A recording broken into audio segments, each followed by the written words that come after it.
Ciao à tutti, Gobi Juventini, buonasera, j'espère que vous allez bien ce mercredi 16 avril.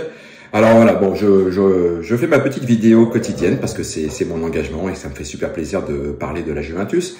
Alors en termes de vraies nouvelles, sincèrement, c'est une semaine assez plate. Il se passe pas grand-chose, beaucoup de cancans, on parle de plein de choses dans les réseaux, de gardiens, d'avant-centre, enfin bref, entraîneurs, enfin il y a toutes des espèces d'émulsions, d'hypothèses, de discussions qui durent des heures sur des sujets qui n'ont absolument aucun fondement. En bref, on fait monter la crème alors qu'il n'y a pas de crème fraîche. Bon, c'est pas mon genre de parler pour ne rien dire. Donc ce soir, j'aimerais évoquer un sujet avec vous. C'est l'italianité de la Juventus. Alors, je suis supporter de la Juventus, mais je suis aussi supporter de la Squadra Azzurra, l'équipe d'Italie.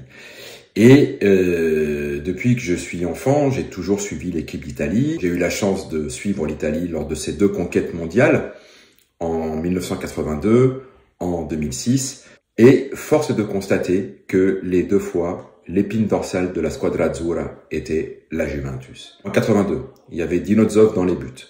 Il y avait Scirea, Cabrini, Gentile en défense. Donc 3 éléments sur 4. Au milieu de terrain, il y avait Tardelli. Et en attaque, il y avait Paolo Rossi. Donc, vous voyez, ça faisait beaucoup de monde de la Juventus dans cette équipe, qui était une vraie ossature, un vrai squelette dans cette équipe, un support incroyable.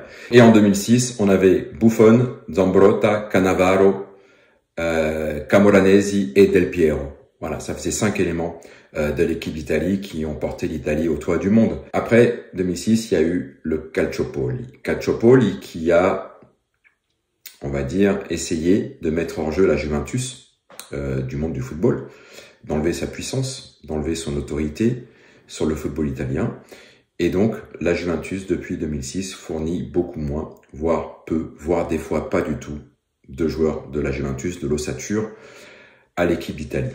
Et depuis 2006, qu'est-ce qui s'est passé? Donc, 2010, éliminé au premier tour. 2014, éliminé au premier tour. 2018, pas qualifié, 2022, pas qualifié. Voilà ce que est devenu le football italien depuis que la Juventus n'a plus cette grandeur, cette puissance, cette mainmise, oui, il faut le dire, sur les joueurs italiens. Celle qui a toujours produit les joueurs qui étaient vraiment la fondation de cette équipe d'Italie. Alors, Elkman réclame depuis longtemps le retour de joueurs italiens de qualité au sein de la Juventus. Alors, avec la next-gen, on en a vu éclore certains, mais sincèrement, la politique de la Juventus à ce niveau-là n'est pas très claire. C'est pas très clair. Parce que si vraiment tu veux jouer cette carte, dès que tu as un bon jeune Italien, tu le gardes. Tu le fais croître. Tu l'amènes au haut niveau. Parce qu'un joueur ne devient pas un joueur de haut niveau en claquant des doigts. Il y a une évolution. Or, qu'est-ce qu'on voit? Fagioli, dehors. Miretti, dehors. Si on prend aujourd'hui plus ou moins l'équipe de la Juventus, ben, le gardien, oui, est italien. Di Gregorio, mais pour l'instant, il ne fait pas partie de l'équipe d'Italie. En défense, on a Gatti qui, on va dire quand il joue, mais qui fait partie de l'équipe d'Italie, mais bon, c'est pas vraiment un pilier. Au milieu de terrain, on a Locatelli qui lui aussi a un peu de mal à se faire voir dans l'équipe d'Italie. Moi, je veux bien croire que Elkann a vraiment envie de recréer une italianité de la Juventus en recréant un pilier fort pour pouvoir aider la Squadra Azzurra de nouveau à briller sur la scène mondiale.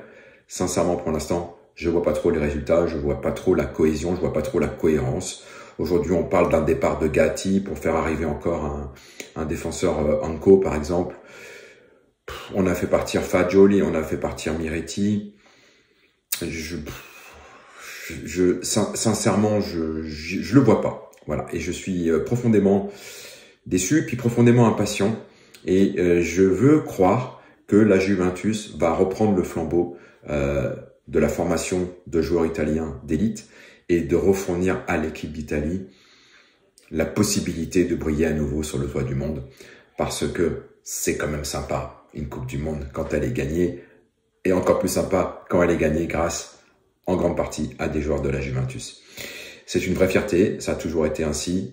Pour moi, c'est un signe de qualité, c'est un signe de grandeur. Je suis peut-être un brin nostalgique, mais j'ai envie de retrouver une grande Juventus et j'ai envie de retrouver une grande équipe d'Italie. Je me donne ce droit et je pense qu'en tant que Juventino, on a le droit, peut-être même le devoir de voir grand. Alors merci de m'avoir écouté. Si vous avez aimé cette vidéo, n'hésitez pas à liker, c'est super important. Si vous avez des choses à partager par rapport à ça, vous êtes les bienvenus. N'oubliez pas de partager si vous connaissez des gens qui seraient intéressés et d'activer la petite clochette de notification pour pouvoir recevoir toute notification à la sortie de chacune de mes vidéos. Voilà, je vous dis bonne soirée et puis je vous retrouve demain pour peut-être encore un peu de philosophie ou peut-être des choses concrètes qui arrivent dans le monde juventino. Buonasera.